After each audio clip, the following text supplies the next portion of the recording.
get serious about building content sites and building a profitable business online? Welcome to the Niche Website Builders Podcast. We bring you the latest field-tested tips, tricks, and strategies for building a profitable online asset. We interview industry experts, share customer success stories, and reveal our own experiences working on hundreds of sites to inspire and motivate you to make something happen. Let's do this.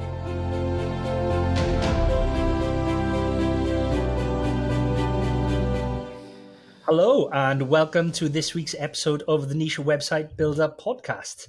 Me, Mark, here, obviously. We haven't been on here for a while. Our podcast host, James, has been doing an amazing effort and has been bringing you lots of new and exciting guests on the podcast.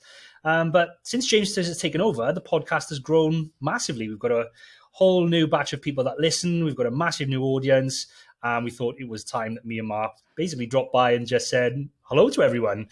We are the co-founders of Niche Website Builders. If you're not familiar, we kind of run this podcast. We used to run this podcast before James came in and started bringing in some awesome guests. And we thought we'd say hello and tell you a little bit more about some of the exciting things that we've been doing at Niche Website Builders over the last couple of months. Tell you about some new exciting things upcoming and some new shows that we've got planned. And then also tell you a little bit about our exciting Black Friday deals. So, Mark, what have we got coming up in the next couple of weeks? If you like listening to James, don't worry, he's going to be on in a minute. We're just, if you've been listening to this for a long time, you'll be familiar with our voices as well. But we've been working on a few interesting projects. If you're not familiar, so we've been working on our big data project where we're analysing several thousand sites to kind of get a picture of. To answer that question that a lot of people ask is like, well, how do I get to $1,000 a month? Or how do I get to $5,000 a month? And, historically, the answer we had to that question was, keep going and you'll get there in the end. And that just really wasn't a very good answer. So instead, we've done some analysis on lots of sites to get a better answer to that question. So understand, how many posts you need, what's the average DR for sites that get to $1,000 a month or $5,000 a month. And we've kind of broken that down where we can by niches as well. So you can kind of get a good view on that. So we're going to be speaking about that over the next couple of weeks on our live streams. I'll mention to you the live streams we've got in a minute, but I also wanted to mention our digital PR service. So for the first time for niche site owners, we can run digital campaigns for you. It's this new service that we've launched. You can get links on top tier sites. So, we've been getting links on places like Forbes, Bloomberg, MSN, New York Times. So we've been getting all these top tier links, and it's an absolutely awesome service. I think it's something that everyone's kind of wanted, but it's just too expensive generally. A lot of people think this is something that brands do, not what niche site owners do. But we've managed to put together a service where we can get these links and get these stories in front of journalists, and we are getting links for niche sites at a price point we think works. So we're going to be talking about that over the next few weeks in our live streams as well. So if you're not already subscribed to our channel, check out the description in the podcast or on the YouTube if you're looking at it. And here's the shows we've got coming. Well, actually, today's show we've got Newsjacking PR: how to use topical news stories to get links. So that would already have gone out live today, as of the time of this podcast. So check that out on our channel today if you're interested.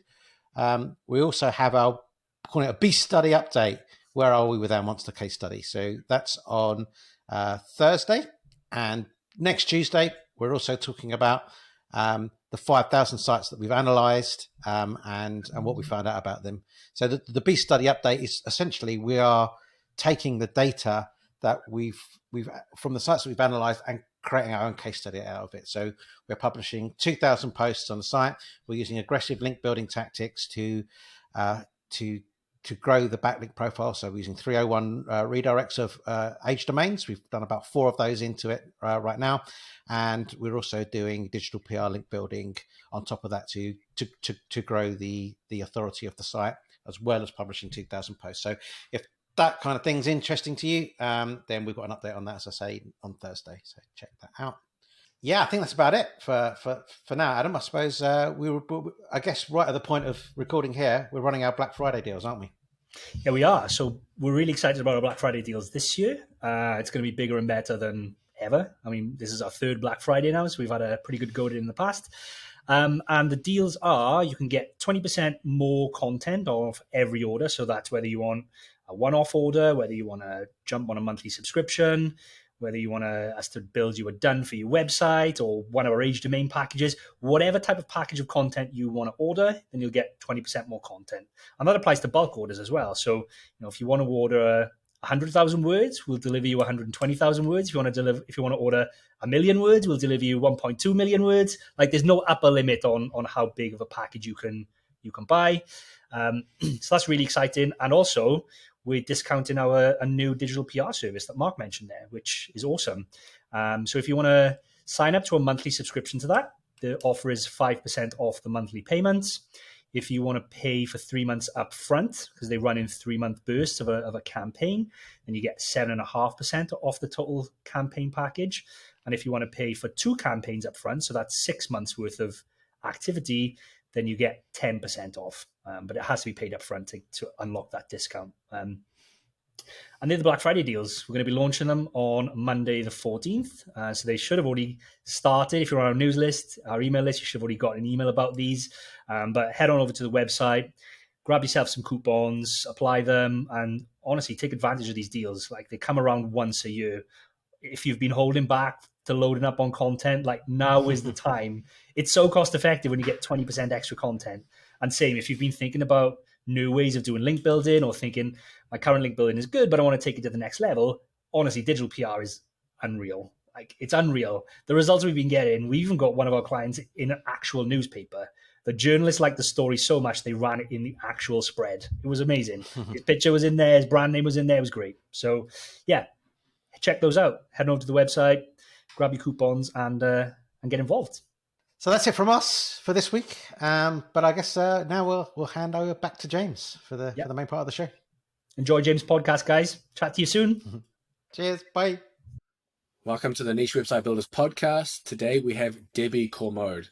So Debbie is a UX copywriter. So she focuses not just on the copy writing on the website, but she also focuses on the user experience. So we dive into user experience mainly in terms of setting out your home page well to convert traffic and customers.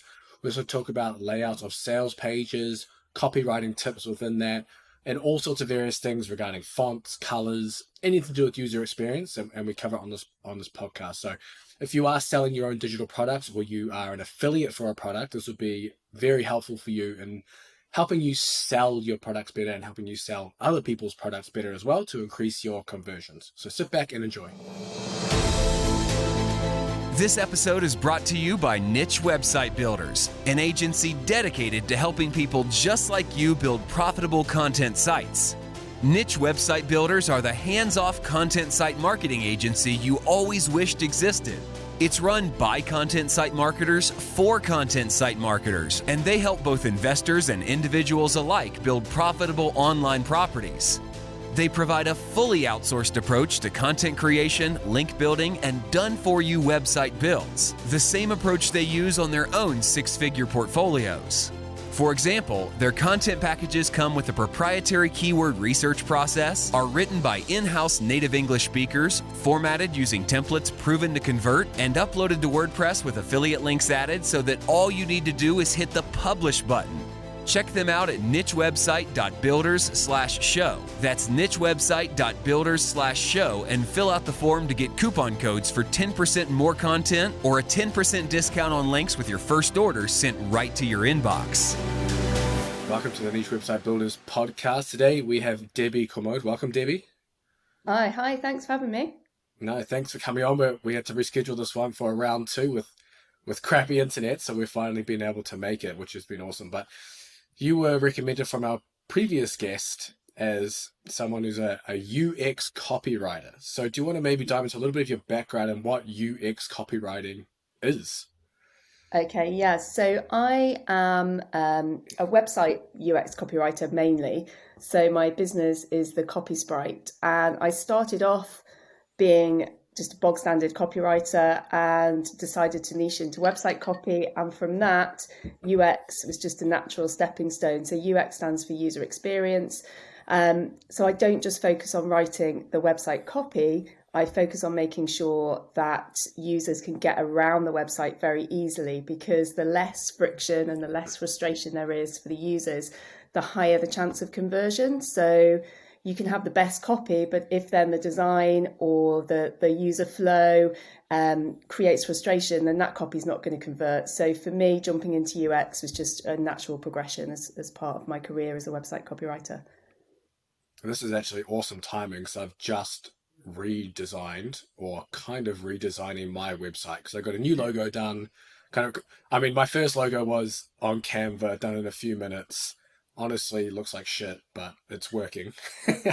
And now I got that redone by a proper designer. The colors changed and things like that. I was okay. So I went in and I've redesigned a bunch of things on the homepage, fonts, and all that stuff. So this will be perfect. So maybe let's start. You always talk about navigating the website.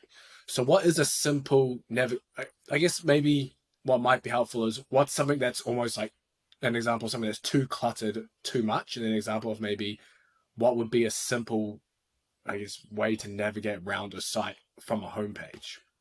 Okay, so what we're used to when we look at a website is the navigation bar across the top. On a desktop website, it's the navigation bar that's across the top, and we can click on that. So we all kind of know that if you click on the logo, it will take you back to the homepage. Or you've got, your main navigation across the top, maybe about the services if it's service-based, or the categorizations if it's an e-commerce store.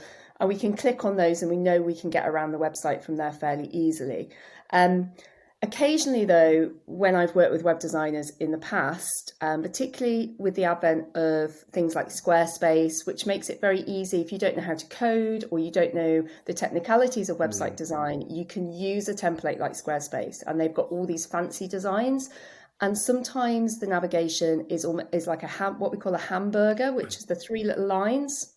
So you get that on mobile quite a lot because it optimizes to mobile as a hamburger. But on a desktop site, that can almost throw your user, because they're not expecting it. They're expecting to see what goes across the top. And there is a law, it's called Jacob's Law, which huge UX company, Nielsen and Norman, came up with. And that says when a user arrives at your website, they are looking for what they look for on every other website that they go to. So if you stray away from that, it just throws them a little bit and makes it a bit more difficult to get around your website. So simple navigation would be the navigation bar across the top. Think about your categorization. So how are you, if it's a large website, how are you categorizing your pages? Does that make sense to the user? And then plenty of links within your website so they can get from page to page very easily. Is there a limit? Can you have too many things in your menu bar? Yes, you can. And also, I sometimes see navigation bars where the title is too long. So a good practice is to have the same number of words. So you might have home, about, services, blog, contact. So that's single worded phrases across the top of the nav bar. I've seen some where they've got like 5 or 6 words and it goes across the top, and you can't tell whether that's one thing to click on or 2 things to click on. But yeah, generally maybe I would say 6 to 8 is enough across the top, and then think about they're what we call the parent pages, and then think about the child pages underneath, how you're categorizing those underneath. And you don't want huge long navigation bars going down the screen, because again that makes it difficult to get around. But if you can, I'm trying to think of an e-com store, for example, where you might have a clothing store. So you might have men's, women's, children's, and then if you hover over women's, it will then go out to dresses, skirts, tops, jumpers. That's a nice, easy way to get around a website, as opposed to having it all going down one very long nav bar. Yeah, I was going to ask you, is there also a limit to how much you want in your drop downs in your menu? Because, for example, so mine, I've got one category, it just has like 3 drop downs in there, but like I can imagine you can get pretty full if you wanted to maybe put articles under those drop downs too. I've got another website where my drop down actually has some of my most important articles in there, but obviously that could go on forever if you wanted to. So is there maybe like a user experience guideline for that too? Yeah, I would say like keep it to, you don't want it going all the way down the page, because as soon as you have to scroll and look at the navigation drop down at the same time, that makes it really difficult. So you want it to certainly not go below the scroll. So pages like blog post pages, for example, where you might have 100 blog posts on your website, the best thing to do is really have a separate blog page where you can almost list those blog posts there, or have a search bar. Just have a search bar at the top in the navigation bar where someone can go if they want to search, for example, I'm not sure what your website's about, James, but if they search, for example, if it's niche websites like we're talking about now and they want to search for something, they just type it into the search bar and it will bring up all the pages that they can look at. Yeah. That's better than trying to list everything all the way down your website. Nice. Let's stick with the homepage. So I know many people don't pay too much attention to their homepage because they get most of their traffic to their blog pages from Google. For me, I get a lot of traffic on both sites to my homepage, but I think they come from the blog pages and go to the homepage. So I find the homepage, at least design and kind of how it navigates, is important. But maybe let's put this to, I know most of the audience are kind of display ad affiliate style websites. Maybe some have their own digital products, but let's just say, for example, the people listening, maybe they have some kind of digital product they're selling or an affiliate product they're selling that they want to also showcase. So on the homepage, what should be the first thing they see, I guess, under that navigation menu? So the first thing we talk about is the value proposition. So before the user has to scroll down, what should be in that very first bar across the top is what you offer and the value or the benefit that the user gets from that.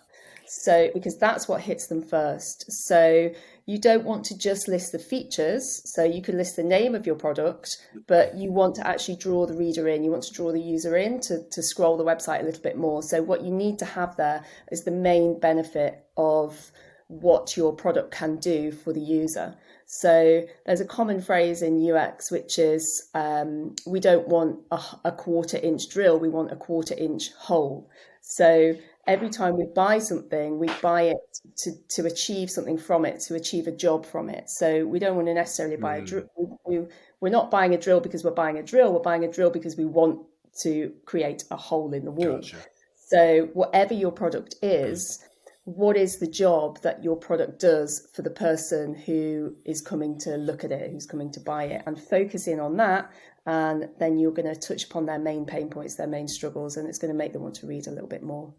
And a CTA button, so what we call a call to action button as well. So, have your primary action that you want the user to take on top of them, above the scroll as well, above the fold as well. Yeah.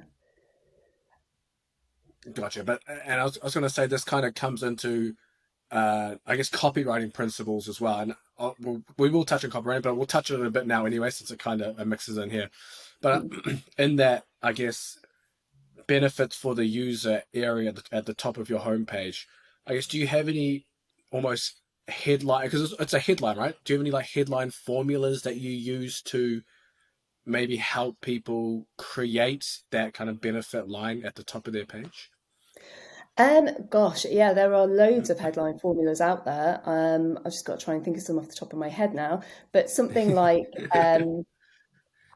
you could have like the name of just think of that the main struggle. So maybe the name of your product will help you achieve, and then what it will help you achieve, or pull out their main struggle. So maybe if it's something to do with accounts, so struggling to get your accounts done on time, Xero will help you, and then pull out the main benefit of what Xero will do. So there are loads of different formulas out there, and you can actually just find them online. Copy Hackers has a really good blog post with about 10 or 15 different headline formulas that are really useful for when you're writing your homepage.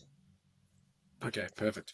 Okay, then under that area, I'm assuming that it kind of maybe depends on the website. There's probably a lot of different variation you can have on your homepage, but I guess maybe some best practices that you've seen that you like to use, what would you start to place under that hero area? So I would think, from a UX perspective, I would think of user flow. So in order to find the user flow, then carry out what we call a little bit of empathy mapping. So that's thinking, what's the user, when the user comes to your website, what's the user saying to themselves? What's the user thinking? What's the user feeling? What's the user doing? So, and from that, you can almost pull out the most important questions that the user will have when they arrive on your website. And that's the order that you want to have your website details in, the most important information along the top, and then guiding them down to the action that you want them to take. So there are lots of different, it depends as well whether it's a service-based website or an e-com website. So with an e-com website, I would start off probably by featuring your best sellers across the top. Get some, because the purpose of going to an e-commerce store is to buy something from that store. So draw the user in by showing them what you have at the top of the homepage. For more of a service-based website, that might be a little section focusing on the pain points and highlighting the benefits before then going into what the service offers that will make the user's life easier. There are different sections, so you need some social proof on there as well, so testimonials or reviews. That creates reliability, so you want the user to trust you.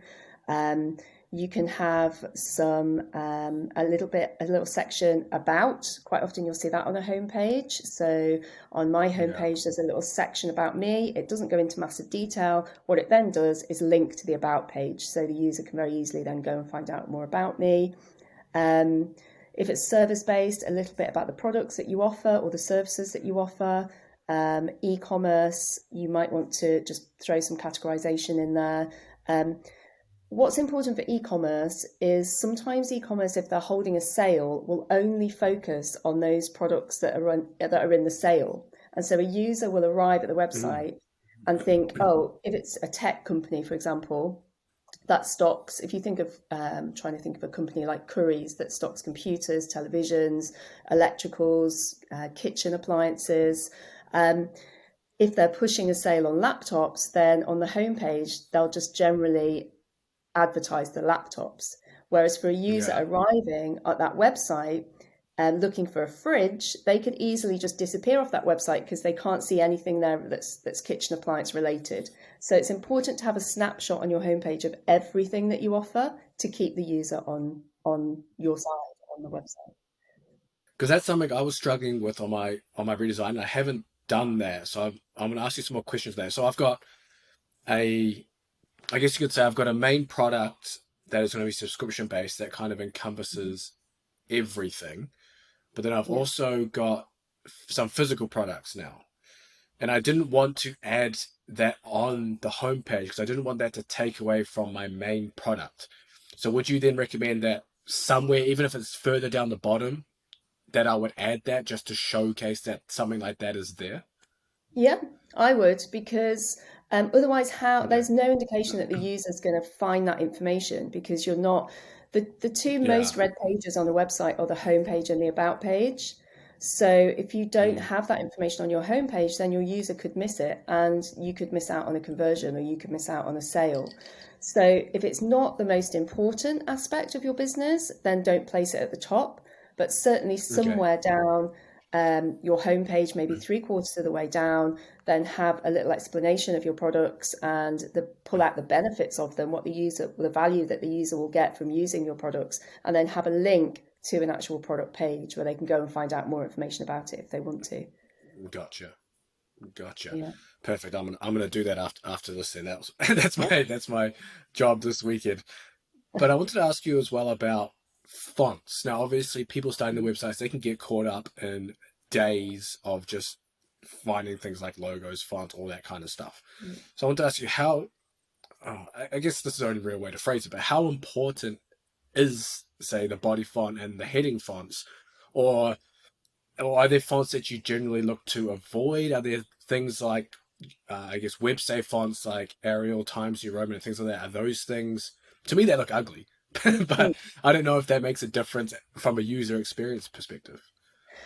Well, you just need to make sure that somebody can read your font. So there are lots of fancy fonts out there. They're like hand script. so handwritten fonts. But if you put them on a website, they're quite difficult to read. And if a user can't read it, they're not going to hang around very long, are they? Because you want them to get the information from your website. So you don't have to stick to what I would call the boring samey fonts. But whatever fonts you do use, just make sure that they're readable and accessible to everybody, because not everybody coming to your site will be, able-bodied. There might be somebody with a disability, like a sight disability. They might be using a screen reader. They might be using a magnifier. And sometimes with those very fancy fonts, if you magnify them, they become even harder to read, particularly almost like the hand script ones. So just bear that in mind when you're choosing your fonts. And from a UX perspective, it's best not to have more than 2 or 3 fonts max really on your website. Just to keep it consistent and to keep it uniform. So maybe a couple of fonts for your headlines and subheads, and then a font for your main body text, but certainly no more than 3. And that it will give your website a very distinct feel, the fonts and the colors that you choose. That's something I've tried to stick with, and just have 2, essentially just heading fonts and then body text fonts, just to keep it simple. But the other thing is colors, or brand colors. I guess some of this also comes into CRO a little bit if you're trying to contrast buttons and things, but I'm assuming from a user experience perspective, there's some kind of psychology as well behind color choice. So I guess for someone who's creating a display ad or affiliate website or trying to sell whatever, are there colors that I guess you would lean towards or not lean towards, maybe depending on the niche? I guess you could, if it's an affiliate website, you could use some of the colors that are related to the product, because it would make it stand out. If your users know the product, then they're coming to your website. It's an affiliate. It shows that you're linked to that product. It kind of builds trust, I guess. Like if it's like a garden issue, it might go green or something like that. Yeah. So something along those lines. But just think about the contrast. Again, if we're thinking about accessibility for maybe people with poor vision, or people using a magnifier, or even just general, even anybody's eyes will get tired if the contrast isn't great. So I see websites that use a lot of dark background with light text on the top, so like black with white text. It looks good, the contrast looks good, but actually it causes a lot of fatigue, reader fatigue, when you're trying to read that a lot. So always a lighter background with a darker text I'd recommend, because that's less likely to cause fatigue. And just make sure that the text is readable, because quite often on a website you will see text over an image and it's very difficult to read, and it just makes life a little bit more difficult for your user. There is a plugin actually that you can get. It's on Chrome and it's called Wave, and that's an accessibility plugin, and it's free. And if you can go to any website, and if you just use Wave, it will tell you where there are contrast issues on your website, where the contrast just isn't that good, and you can just play around with the colors then until you've got the contrast right. Interesting. I've read websites with black backgrounds and white text, and you look away afterwards and you almost have like an imprint of the website as you're looking around. You can see it on your eyeballs, can't you? Yeah, it's like the website's seared into your brain. I want to change tack just a little bit to the copywriting side. Obviously, it's hard to, I guess, cover everything there is with copywriting just over a podcast. So maybe you want to dive into some basic copywriting principles for, let's do something that's based like a sales page. Maybe someone's writing a sales page for their digital product, in terms of maybe format, and then how you're trying to write and convey to sell your product. Because I think we can all get stuck in really, I guess, bland copy when it comes to trying to sell something. And you, like, for example, I think we often see it as well, even in Facebook. I mean, I see it often in Facebook ads and other random ads, and it's kind of like, if you even, so I'm in like health and fitness kind of niche, and you see some of the stuff, and it's kind of like, build more muscle and get, or burn more fat. It's stuff that's been used over and over again, that's lost its impact. So maybe just dive into, I don't know, maybe just a few copywriting principles within that. Okay, so the main thing to do is obviously to persuade, and to persuade, you need to pull out all the benefits of your product. Now, a great way to do that is actually speak to the people that you are trying to sell the product to, or the people that you've sold the product in the past to. So that's called voice of customer data. And I would never attempt to write a sales page or a website without carrying out some voice of customer data first. So what that involves is say I was writing a website or a sales page for you, James, I would ask you for the names of 5 customers who'd be willing to speak to me who have bought your product in the past, and jump on a call with them.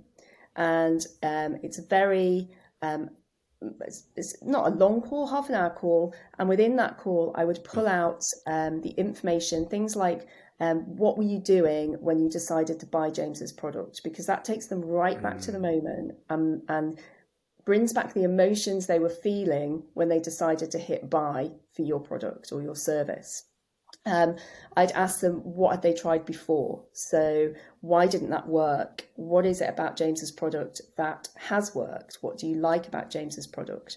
Would you recommend James's product to a friend? If you would, what would you say to them to recommend the product? And once you've gathered all that information, you will probably find that there are 5 or 6 phrases in there that are really good phrases to use in your copy, and they're phrases that have come straight from the horse's mouth. They've come from those people who are buying your product, and so they're going to resonate with the people who are reading your website or reading your sales page. So I would carry out that kind of data before even beginning to write. You can, if you can't interview people, you can also go on web pages like Reddit or Amazon and have a look at similar products or similar services and read the reviews. I've done that too, yeah. Amazon, you get some quite, negative, slatey reviews for products on Amazon, and you can take that review and twist it on its head. So what didn't they like about this product? How can I turn that around and make sure that in my sales page, I'm kind of saying that this, if they didn't get this from the product, I'm going to make sure that they think they get it or they will get it from my product. Okay. So that's a good hint. Another one is to think about urgency and scarcity tactics. Now, these can be a little bit sleazy at times if they're not truthful. So, you go on websites, things like booking.com. I'm trying to book a holiday at the minute to Iceland, and I'm looking on booking.com, and everything I look at is like, 237 people are already looking at this hotel, or only 2 rooms left at this price, Yeah, only 2 rooms left, always. Yeah. And their urgency and scarcity, and you just think, oh my god, well, I want to book this hotel, so I need to book it now. I don't think booking.com, I don't think it's necessarily truthful. I don't know, it might be, but when you're using those tactics in your copy, it's okay to use them, but try and make it truthful. So if you're only offering 10 places, if you're writing a sales page for a service and you're only offering 10 places, but then 2 weeks after cart closes, you open it up to another, 20 people, then that's not necessarily truthful. But it does work well. It does make people think, oh, I need this now, urgency, scarcity. Something else just popped into my head there. Oh, value stacking. So value stacking is another tactic that people use. So that's when you throw your bonuses in. So you pay £200 for a product, but on top of that, you get a one-to-one consultation call free that's worth £200. You get a presentation online or guest speakers online. So when you value stack as well, that makes people think that they're getting something for a bargain price. They're getting more than what they're paying for. So that's another good tactic. And I would say sales pages nowadays tend to be really long, and lots of people don't put their pricing in. So I can read a whole sales page, get to the bottom, and think, I have no idea how much this is going to cost me. And I have to click on the cart to go and find out how much the cost is. So I actually don't like that. I think it's a better user experience to be upfront with your prices from the beginning. So even put it near the top of your sales page, because then the people you're going to get are the people that have got that budget to buy your product or buy your service, as opposed to leaving it making them read the whole thing and then go to cart to find out how much it is. Yeah, I've been on sales pages like that, and if I'm just checking the product out, I bounce if I don't see a price. Just like, I just want to see how much it is, then maybe consider it. And if it's not there, then I'm not even going to consider it. Yeah, exactly. And so that's poor user experience. And yet there are hundreds of sales pages out there who don't put the price on. And another thing as well for user experience is when you do go to cart, make sure your copy in the cart ties in with the sales page, because that's a point of friction there. That's where somebody's going to hand you over the money. And if they suddenly feel, oh, hang on a minute, this doesn't actually look the same, to be the same thing or the same copy or the same person as the sales page I've just been reading, they may not convert. They may decide not to put their money into that page. So having the cart and the sales page both in the same brand colors or brand tone or brand voice, then that helps boost that conversion as well.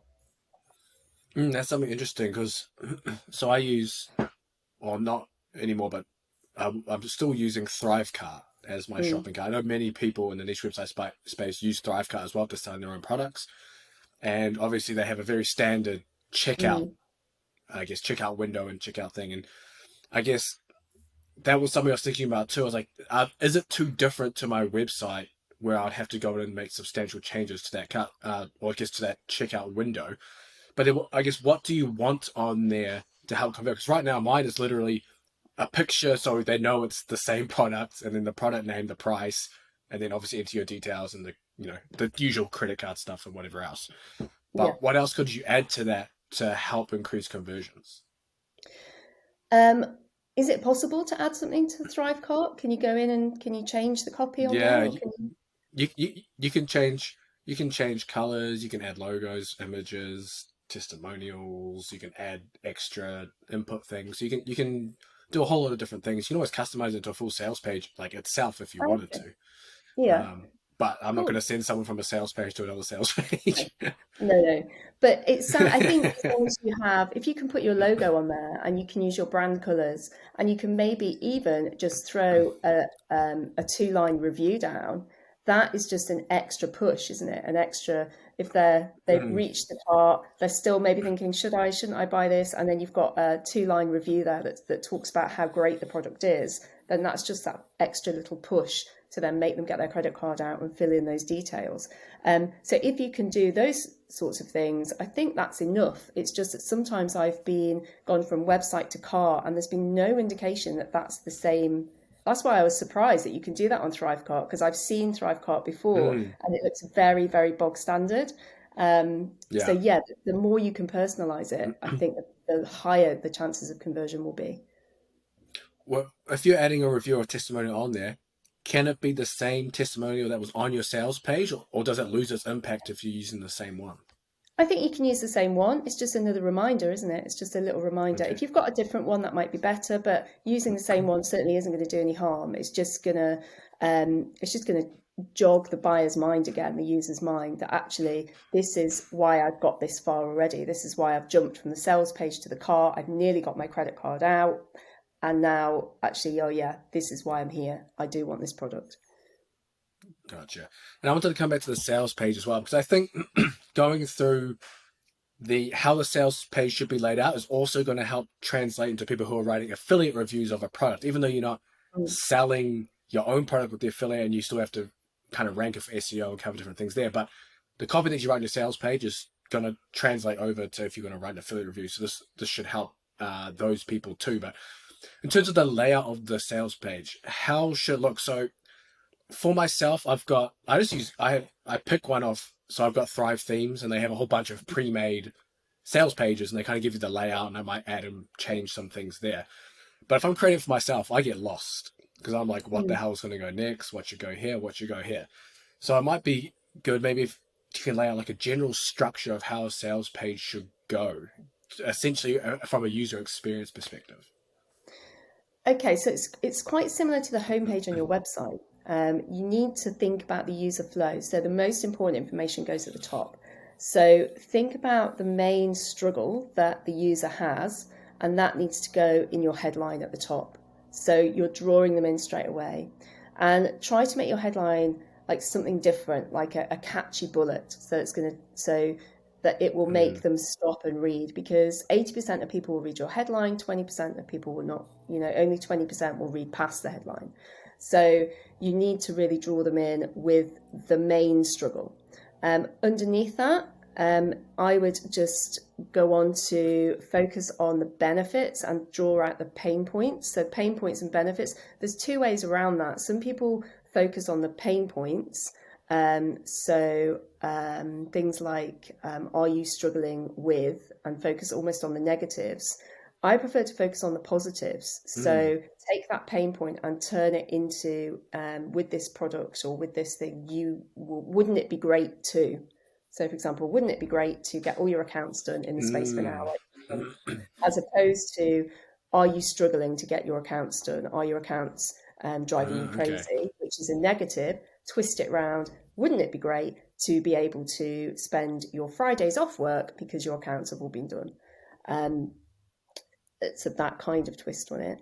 And then you would probably need a little bit about, I'd have plenty of CTAs going down the page. So maybe 5 or 6 call to actions as you go down with each section that you write. It's almost like splitting it up into sections, and each section should have a CTA to give them a chance to buy.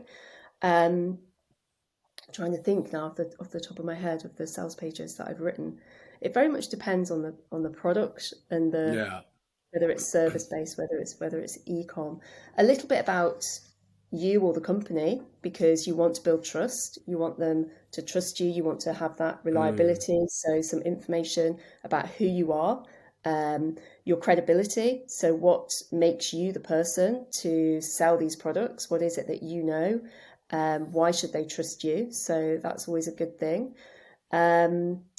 Obviously the price. I would put the price almost near the top, or certainly in the middle of the page, to stop frustration for the likes of you and I, who hate it when we can't see the price. Testimonials, definitely. So testimonials or reviews scattered all the way throughout. So starting from maybe, the second underneath your main header, start with a review there or a testimonial there. And then I just did that the other day. Yeah, every other section, have them all the way through, because that is a great persuasive tool. If you have the value stacking, so if you're offering any bonuses, so that can come kind of in the middle of the sales page, so people can see, oh, actually this is what I'm getting, but I'm also getting this. So some value stacking as well. From there, you might have some urgency and scarcity. So how many products are you selling at this price? When will that price run out? When does the offer run out?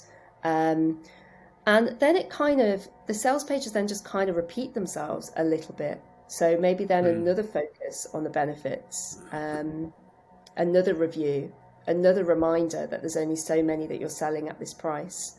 So I would structure it that way. But with the most important questions, just think about, okay, what questions might the user have when they arrive on this sales page? And let's get those answered near the top to draw them in. A good thing to do is have a swipe file. So every good copywriter has a swipe file, which you see sales pages that other copywriters have written, and you take a screenshot or you take a note of the URL and you keep it safe in a folder. And then when you're writing a sales page for a similar product, you don't copy it, but you've got the structure there that you can use, and you can mix and match structures. So swipe files are a really good thing to have. I wanted to ask you about those call to actions as well. You mentioned about having multiple down the page. Call to actions can be tricky to get out of just buy now, get it now, join now, kind of like boring, overused terms. Are you using different call to actions for each call to action down the page, so it's almost like fresh? And then how are you creating them? Yeah, call to actions need to really, there's a formula that a guy called Michael, I think it's Agard, or I'm sure Agard is how you pronounce it, and he came up with a formula for CTAs, which is value plus relevance equals conversions. So within your CTA or around your CTA, we have something called click trigger copy, which are just little snippets of copy that add that extra zoosh of persuasion, really, to get people clicking that button. But you need to explain the value of what they're getting and the relevance of what they're getting. So rather than buy now, think about the benefit that they're going to get from that product and try and get that into your CTA button. Whether it's in click trigger copy, which is whether it's above the CTA or whether it's in the CTA, the only thing I would say is I would never mess around with buy now buttons, basically, or add to cart or add to basket, because they are well known. When we arrive on a website or a sales page, we know that if I click that button, that's where I'm going to go. I'm going to go to the cart, or I'm going to place that in my basket, or I'm going to buy that product. So you want your CTAs to be very, very clear. So by all means, mix it up a little bit as you go down your sales page. But the very first one, I would have as buy now, or get your product here, or add to cart. And the very last one I would have a very clear as well as buy now or add to cart. And then in the middle, as you go down your sales page, you can maybe zoosh it up a bit with the benefits. So make your life easier. Click, well, not click. I'm trying to think. It's hard to think off the top of my head. So like, yes, I want to lose weight now. Let's go back to the account system again. So if I'm thinking about accounts, so get accounts made easy. Okay, so yes, I want my accounts made easy, and then they can click on that. But certainly, you need to have some in there which are buy now or add to cart, because they're the clear actions, and people know exactly what they're doing when they click on those buttons. Gotcha. I've got on my sales page my top my top 2 call to actions. While they are call to actions to join or buy the product, I actually have them jump link down to the pricing table. Now I did that because I was like, okay, well, no one's clicking that to buy because they haven't actually gone through the page. Is that something you would recommend to do then, or would you have that button send them straight to the checkout? Wherever your CTA takes them to, I think that needs to be clear on the button, because they're clicking it for a particular purpose. So if they're going to click buy now, they're clicking it because they want to buy it. So what I would maybe change that to see pricing options, and then you can go down, you can take them down to the pricing options, and then you can have a CTA that says buy now. But if you think about, again, I'm going back to accessibility, which is a huge user experience section of user experience. If you're thinking about a screen reader who, when they land on something in the screen and the screen reader says buy now, that's what they think they're doing, and then you're jumping them down to a section that isn't where they put in their payment details. It can be confusing. So I would just change that to see pricing options, and then it will take them to the pricing options, and then they can hit the buy now. Perfect. I guess coming back to the the button colors. So we talked about the branding colors and being with a niche, but obviously, typically we want the button, or at least the call to action colors, to be contrasting with the main colors. Do you just have throughout your, I guess, website, is it only buttons that lead to checkouts that you have these contrasting colors, like on the sales page, and then everything else is maybe brand color? Or are you looking at, okay, whatever I want people to click on, that is going to be that contrasting color? Just so the CTA is clear, that's what I would say. And there's lots of psychological reports out there that say, green make people want to take an action, red maybe not necessarily so. For me, I would say it's what you've got on your call to action button and the copy leading up to your call to action button that's going to make people convert or not. The color really is not going to make it. You can do some testing. So you can certainly do some, you can do some A/B testing with different colors. But for me, as long as the CTA button is clear, so it's in the shape of a button as well, so you can see actually I can click on that, that is a button, rather than necessarily a link, maybe an underlined link or anything like that. So just make sure it stands out as a CTA and a contrasting color to the rest of your website, then I think that's fine. And then, if you want to look into it further, do some A/B testing. But it's the copy and the language that you use on your CTA button that will get the conversion. So don't be wishy-washy either. We have to be bossy with CTAs, Okay. none of this, please book here or anything like that, book here, do it now. So really bossy language on the CTA, and think about whether it's on desktop or mobile, because we tap on a mobile, but we don't tap on a desktop, we click on a desktop. So if you're using language like click or tap, or where's it being viewed? Yeah, so just think about that as well. Okay, interesting. And then I guess with that, I guess more assertive, bossy style copy, that's how you're writing your copy as well throughout the text, almost like you are the authoritative person, I guess you could say confident in what it is, and not kind of that passive voice. Yeah, active voice, not passive voice, which is always a tricky one to do. People get a bit confused with Do you that. want to maybe describe the differences there? So active voice and passive voice, I always say kind of use the zombie test. So if you write a sentence and you can have the word, you can add the phrase by zombies to it and it still makes sense, then that's passive voice. So for example, the tea was made, if you can add by zombies there, the tea was made by zombies. So that's passive voice. Whereas if it is zombies made the tea, that's active voice.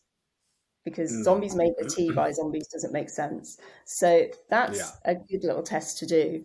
But sometimes you can't avoid passive voice, and that's absolutely fine. But try to keep most of your copy in active voice if you can. And yeah, you need to be bossy, but there's a difference between bossy and arrogance. And that's, you think about the audience that you're writing for. So what kind of brand voice do you have? And keep your brand voice consistent, and then think about who you're writing for. So there's a line that you can overstep between being assertive and bossy to being very arrogant, and make your copy. Yeah, I know you said that because you've got to show your credibility. Copy should always focus on the user, so there should be far more the word you in there than I. So cut out the I's, so I can do this for you, I can make sure this happens, and focus on the you instead. You will get from this, and that's a good way to raise your conversions. I love that idea you mentioned of brand voice. And I think we can all maybe rattle off some websites that people read, or businesses people follow that have a specific way that they, articulate whatever it is they're selling or talking about or anything like that.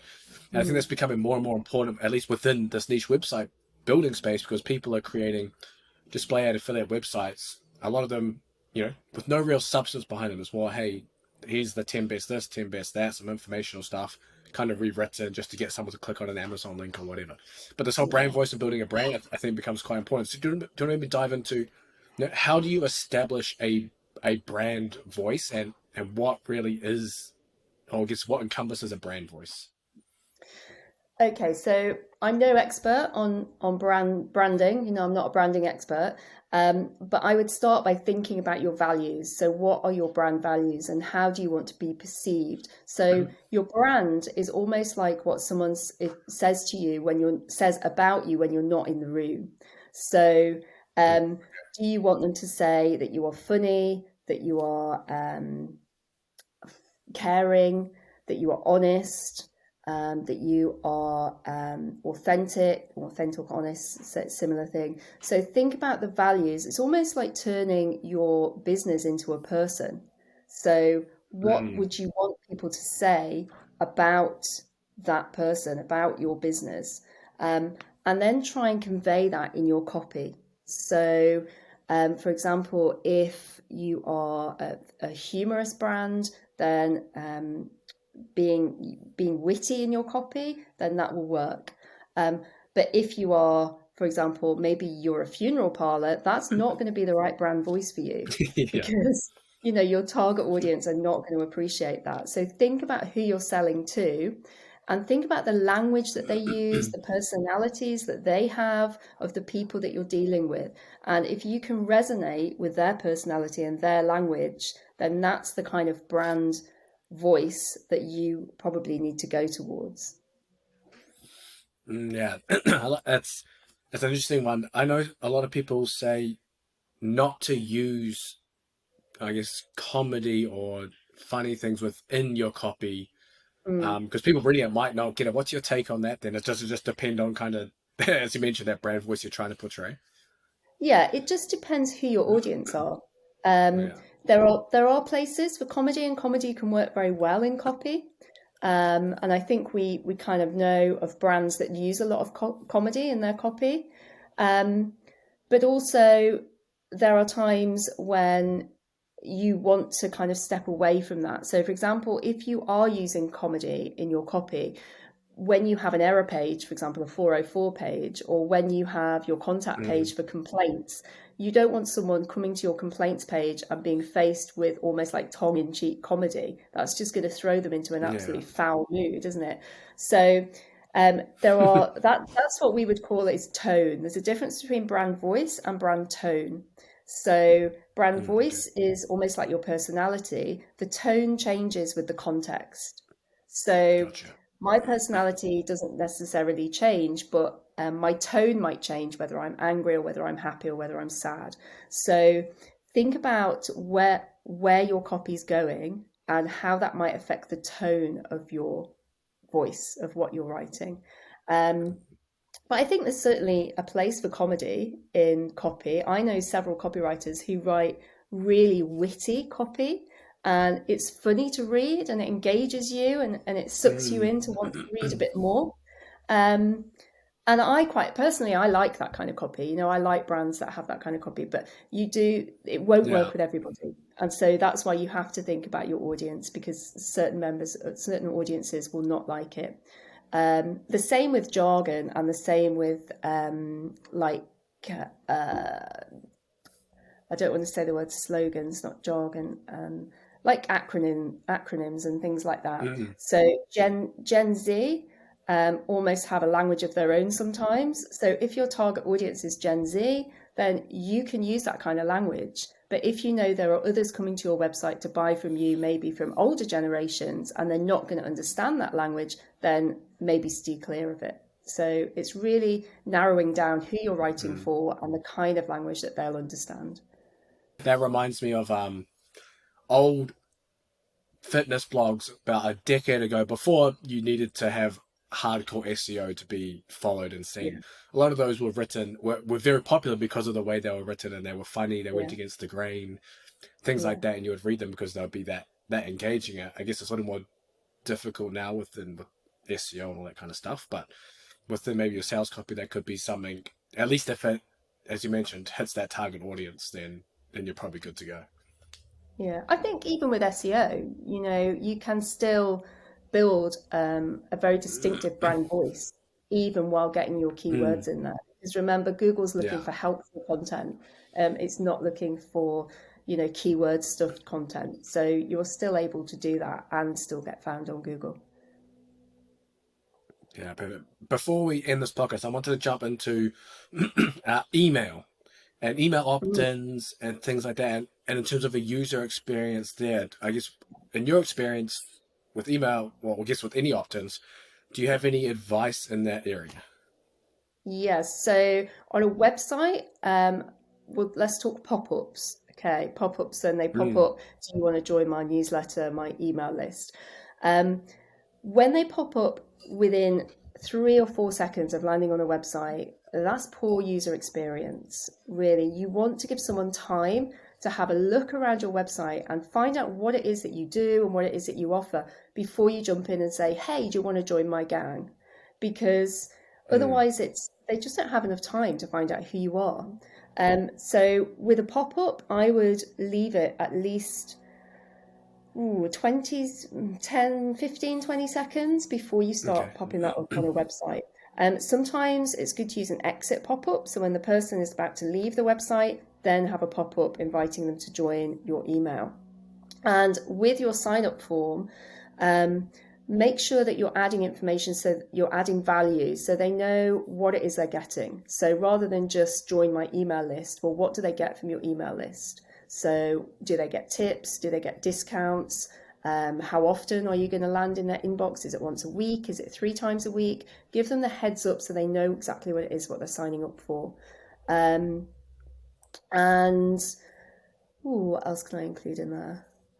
Only ask for the information that you need. So email pop-ups will often ask for first name and last name. I don't think I've ever used the last name in an email that I've sent out to my subscribers. I only ever use the first name option. So think about that. Do you really need their last name, or do you just need their first name? And also make sure on your email list they have an option to unsubscribe if they want to. And that is not buried deep at the very bottom of your emails, so they have to hunt around to find it. Make unsubscribing easy if it's not for them as well. And also reassure them that you know that their data is not going to go anywhere else, because we worry, don't we, these days about giving too much data away. So a little bit of reassurance, a little bit of copy on your sign-up form that reassures them that you're not going to send them any spam, that their email address is not going to be forwarded on or sold to anybody else or any third parties as well. Gotcha. I guess the other question to this is design. So I recently saw a previous podcast guest, Nick Jordan. He showed me one of his designs, and they're very clean and simple, like literally like a box, a headline, and then whatever it is to sign up.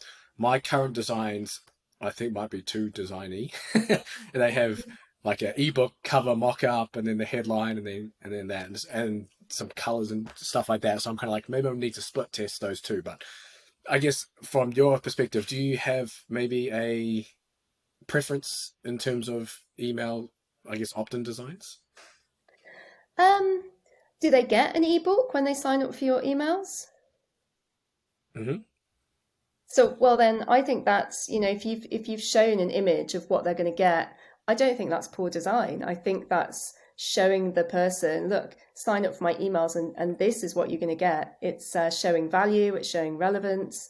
So I think as long as you're telling the users and you're being straight with the users as to what they're going to get and how they're going to get it, then I think that's fine. There's a space for very straightforward design, but within very straightforward design, perhaps does he have the information in that design that the user needs to make a conscious decision to give away their email address? And that's the most important thing. Are you giving them all the information they need without overloading them to persuade them to give over their email address? So I think your design sounds okay, as long as it's focused, as long as it's not giving them false hope with an ebook that they don't get. Yeah. So, yeah. No, perfect. I think we covered pretty much everything I had to ask you there on UX copywriting. But if someone wants to follow you and keep up with what you're doing, where can they find you, Debbie? They can find me on Instagram at the copy sprite. It's like at the _copy _sprite. Okay. I know it's a tricky name. I came up with it, the Copy Sprite copywriter, and ever since I've been like, why did I choose that name? It's just like a massive mouthful. Or I'm on LinkedIn.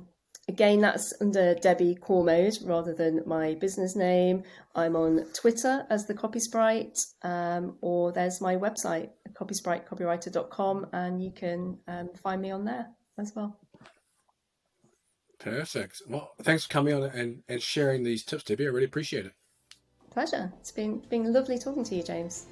Thanks for tuning in, and I hope you enjoyed the show. Don't forget to like and subscribe wherever you're listening. Until the next episode, goodbye.